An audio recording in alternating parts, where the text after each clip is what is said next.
અમદાવાદના શીલજ રાંચરડા રોડ પર રાત્રે દારૂના નશામાં નિયંત્રણ ગુમાવતા કાર ચાલકે ટુ વ્હીલર અને ફોર વ્હીલર સહિત 9 વાહનને ટક્કર મારી હતી। જોકે સદનસીબે આ ભયાનક અકસ્માતમાં કોઈ જાનહાનિ થઈ ન હતી અને જો કોઈ મોટી જાનહાનિ થતી તો ફરી એકવાર અમદાવાદમાં તથ્યકાંડ થઈ જતો।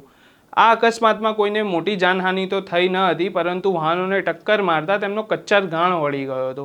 અકસ્માત સર્જીને કાર ચાલક જ્યારે બહાર આવ્યો ત્યારે તેને સીધા ઊભા રહેવાના પણ હોશ ન હતા। તે વારંવાર નીચે બેસી રહ્યો હતો અને લથડિયા ખાઈ રહ્યો હતો। તે વિડીયોમાં સ્પષ્ટ દેખાતું હતું। તમે પણ આ વિડીયો જુઓ।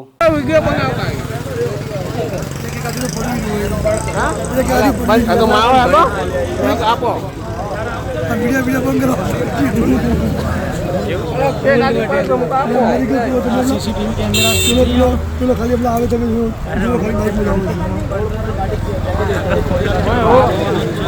मारवा तो नहीं आवड़ती मारना